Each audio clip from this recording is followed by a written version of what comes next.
இன்றைக்கி வந்து பார்த்திங்கன்னா டைம் சேவிங் வந்து பற்றி பேசலாம்னு நினைக்கிறேன். இது வந்து மோஸ்ட்லி எல்லாருக்குமே வந்து யூஸ்ஃபுல்லாக இருக்கும்னு நினைக்கிறேன். வேலைக்கு போகிறவங்க, வீட்டில் இருக்கிறவங்க எல்லாருக்குமே வந்து கண்டிப்பாக வந்து யூஸ்ஃபுல்லாக வந்திருக்கும். ஃபஸ்ட்டு வந்து என்னோடய பிளான் என்ன, நான் வந்து காலைல 6 மணிக்கு எந்திரிக்கிறேன்னா எப்படி அந்த டே வந்து போகுன்றதை ஃபஸ்ட்டு வந்து ஷேர் பண்ணிக்கிறேன். நான் வந்து காலைல 6 மணிக்கு வந்து எந்திரிக்கிறேன் அப்படின்னா சமையலை முடிச்சுட்டு குழந்தைங்களுக்கு எழுப்பி அவங்க வந்து ஸ்கூலுக்கு போகிறதுக்கு கரெக்டாக 9:00 வந்தாகும். 9:00 அவங்கள ஆட்டோவில் ஏற்றி விட்டு நான் வந்ததும் என்ன பண்ணுவேன்னா கொஞ்சம் நேரம் வந்து படுத்துருவேன். ஒரு 1/2 hour வந்து மொபைல் பார்த்துக்கிட்டே வந்து படுத்துருவேன். தூங்கலாம் வந்து மாட்டேன்.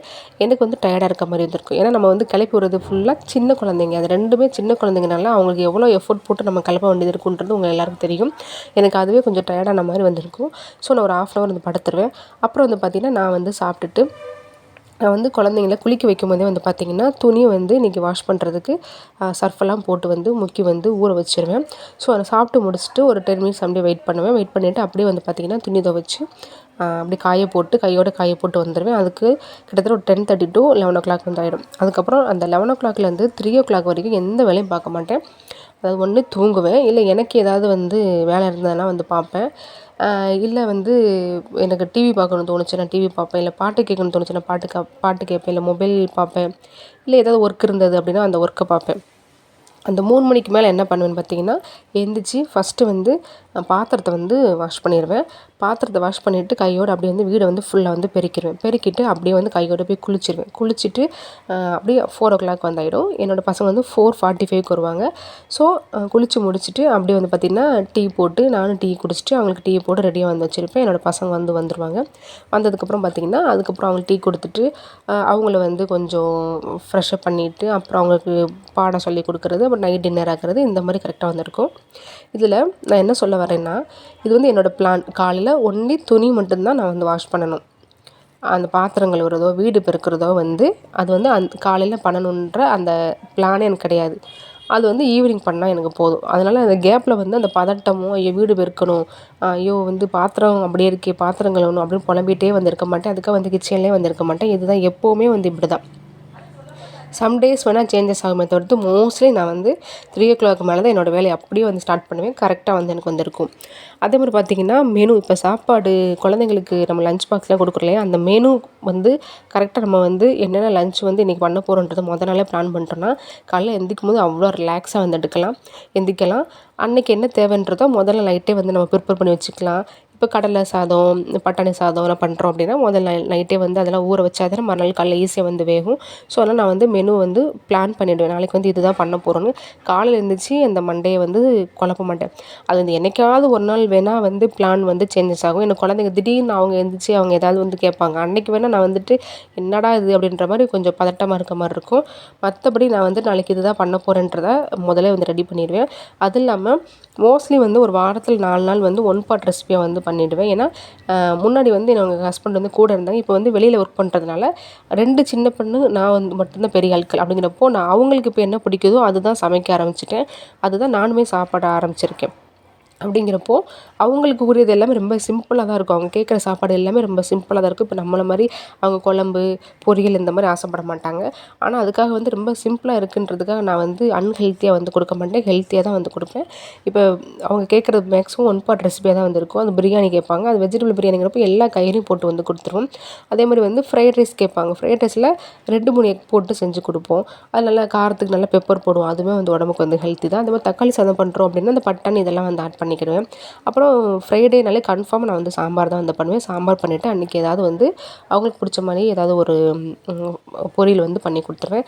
இந்த மாதிரி 5 நாளும் அவங்களுக்கு பிடிச்ச மாதிரியான மெனு இருக்கும். இப்போ சாட்டர்டே சண்டேங்கிறப்போ குழந்தைங்க வீட்டில் இருக்கிறனால இன்னும் ஸ்பெஷலாக ஏதாவது காய்கறியோ இல்லை கீரையோ ஏதாவது வந்து பண்ணி கொடுத்துருவேன். ஸோ அதனால் வாரத்தில் எல்லா நாளுமே வாரத்தில் ஒரு நாள் காய்கறி வந்து இருக்கும், கீரை வந்து இருக்கும், அப்புறம் சண்டேனா நான்வெஜ் வந்து இருக்கும், பருப்பு இருக்கும், எல்லாமே எல்லா நாளுமே வந்து வந்துடும். ஒன் பாட் ரெசிபியாக இருந்தாலுமே நம்ம எவ்வளோ ஹெல்த்தியாக கொடுக்க முடியுமோ அந்தளவுக்கு வந்து பிளான் பண்ணிட்டோம் அப்படின்னா ரொம்ப ஈஸியாக இருக்கும். அப்படி ஒன் பாட் ரெசிபி இல்லை உங்களுக்கு வந்து குழம்பு ரைஸ் தான் பிடிக்கும்னா கடலை குழம்பு, பட்டாணி குழம்பு இந்த மாதிரி கொஞ்சம் ஹெல்த்தியாகவும் குழந்தைங்களுக்கு வந்து பண்ணி கொடுக்கலாம். ஃபர்ஸ்ட் ஆஃப் ஆல் நம்ம வந்து இந்த பிளானை வந்து ரெடி பண்ணி வச்சுட்டோம் அப்படின்னா நம்ம ஒரி இல்லாமல் வந்து வேலை பார்க்கலாம். எனி டைம் டைமும் கிச்சனில் நிற்கிற மாதிரி வந்து இருக்காது. ஒரு சிலர் வந்து பார்த்திங்கன்னா எல்லா பொருளையுமே ரெடி பண்ணி வச்சுட்டு தான் சமைக்கவே வந்து ஆரம்பிப்பாங்க. பட் நான் வந்து அப்படி கிடையாது. கடாயை வந்து ஸ்டவ் ஆன் பண்ணி கடாயை வச்சுட்டு எண்ணெய் விட்டுட்டு அந்த கடுகெல்லாம் பொரியிறதுக்குள்ளே வெங்காயத்தை கட் பண்ணி அப்படியே வந்து சேர்த்துருவேன். அந்த வெங்காயம் வதங்குற கேப்பில் தக்காளி வந்து சேர்ப்பேன். இப்படி பண்ணுறதுல எனக்கு டக்கு டக்குன்னு வந்து முடிகிற மாதிரி இருக்கும். ஆனால் அந்த டைமில் நான் வந்து கொஞ்சம் பிஸியாக இருக்க மாதிரி இருக்கும். நான் டக்கு டக்குன்னு முடிஞ்சிடும். ஆனால் ஒரு சிலர் வந்து ஃபஸ்ட்டு எல்லா வெஜிடபிள்ஸையும் கட் பண்ணிவிட்டு, எக்ஸாம்பிளுக்கு எங்கள் அம்மாவே சொல்லலாம். எங்கள் அம்மா வந்து கிச்சனுக்குள்ளே போகிறாங்க அப்படின்னா ஒரு சாம்பார் வைக்கிறாங்கன்னா ஒரு 2 மணி நேரம் ஆன மாதிரி இருக்கும். அந்த டைமில் பசியே வந்து போயிடும். இதனால எனக்கு எங்கள் அம்மாவுக்கு நிறைய சண்டைலாம் வரும். ஏன்னா எங்கள் அம்மா என்ன பண்ணுவாங்கன்னா, நிதானமாக பொறுமையாக உட்காந்து காய்கறி எல்லாத்தையும் கட் பண்ணிவிட்டு, பருப்பு ஃபஸ்ட்டு ஒரு பக்கம் மெதுவாக வேக வச்சுட்டு மெதுவாக வந்து பண்ணுவாங்க. ஆனால் அதுக்குள்ளே அந்த பசியெல்லாம் போயிடும். நான் அதெல்லாம் அடிக்கடி சண்டை போடுவேன். ஆனால் நான் அப்படி கிடையாது. நான் டக்கு டக்குன்னு அடுத்தடுத்து என்ன வேணுமோ அப்படியே கட் பண்ணி சேர்த்து எனக்கு வந்து இப்படி வந்து பழகிடுச்சு. இப்போ நானும் எங்கள் அம்மாவும் போகிறோன்னா நான் சீக்கிரம் வந்துடுவேன். எங்கள் அம்மா வந்து வரதுக்கு லேட் ஆகும். எல்லாருமே வந்து சொல்லுவாங்க, நீ ஏன் இவ்வளோ ஸ்லோவாக பண்ணுறனால அது வந்து அவங்க கேரக்டர். ஆனால் அம்மாக்கிட்ட நிறைய தடவை சொல்லியாச்சு. இப்போ வந்து பரவாயில்ல, அம்மா அப்பா வந்து இப்போ வயசாகிட்டு பொறுமையாக உட்காந்து கட் பண்ணலாம். அந்த டைமில் வந்து பார்த்தீங்கன்னா எங்களுக்கு காலேஜ் பஸ் வந்துடும். எங்கள் அண்ணனுக்கும் காலேஜ் போகணும், அப்பா வேலைக்கு போகணும். என்னடா இவ்வளோ லேட்டாக பண்ணுறீங்கன்ற மாதிரி சண்டை போட்டுட்டு தான் வந்து லஞ்ச் பாக்ஸே வந்து எடுத்துகிட்டு போகிறது அந்த மாதிரி வந்திருக்கும். ஒரு சிலர் வந்து அதோட கேரக்டர் மாற்ற முடியாது. ஆனால் வந்து நமக்கு வந்து ஹரிபரியாக இருக்குது, ரொம்ப டென்ஷனாகி வேலை பார்க்குற மாதிரி இருக்குன்னா நம்ம கேரக்டருமே சேஞ்சஸ் பண்ணி தான் வந்து ஆகணும். இன்னும் சிலர் வந்து இருக்காங்க, காலையில் எழுந்திரிச்சு ஒன்லி குழந்தைங்களுக்கு மட்டும் தனியாக லஞ்ச் பாக்ஸ் வந்து பண்ணி கொடுத்துட்டு அவங்க ஸ்கூலுக்கு போனதுக்கப்புறமா மறுபடியும் ஃபேமிலியில் உள்ள மற்றவங்களுக்கு தனியாக வந்து சமைக்க ஆரம்பிப்பாங்க.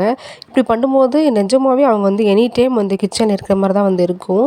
ஏன் அந்த குழந்தைங்களுக்கு கொடுக்குறதே நம்மளும் சாப்பிட்டுக்கலாம். ஏன்னா அவங்களுக்கு கொடுக்குறது எல்லாமே நம்ம ஹெல்த்தியாக தான் கொடுக்க போகிறோம், அன்ஹெல்த்தியாக எதுவும் கொடுக்க போகிறதில்ல. அப்படிங்கிறப்போ அவங்களுக்கு பண்ணும்போதே நமக்கு சேர்த்து பண்ணிக்கலாம்.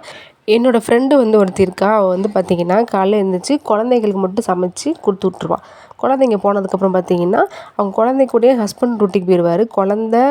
ஹஸ்பண்டுக்கும் சேர்த்து காலைல சமைச்சு கொடுத்துட்டு அதுக்கப்புறம் அவளுக்கு மட்டும் தனியாக சமைச்சிட்ருப்பாள். நான் சொன்னேன், நீ லூஸ் அடி, பண்ணுற கூட ஒரு கை போட்டேன்னா நீயும் சேர்த்து சாப்பிட்டுக்கலாம். இப்போ காலையில் டிஃபனுங்கிறப்ப நம்ம தோசையோ இல்லை ஏதாவது சம்திங் பண்ணுவோம், ஓகே ஃபைன்.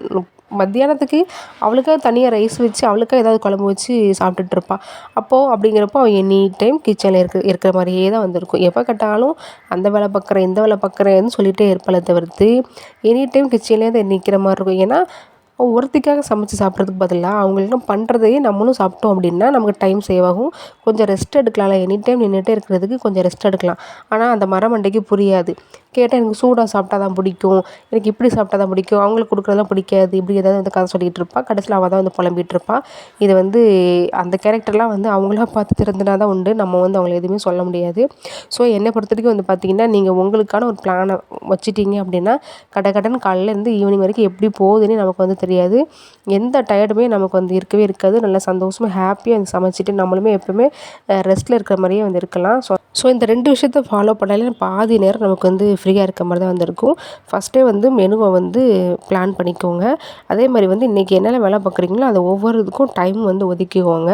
அந்தந்த டைமில் அந்தந்த வேலையை பார்க்குறோம் அப்படின்னாலே நமக்கு வந்து நிறையா டைம் வந்து ரெஸ்ட் கிடைக்கும். அதில் உங்களுக்கு பிடிச்ச விஷயத்த நீங்கள் வந்து பண்ணலாம். ட்ரை பண்ணி பாருங்கள்.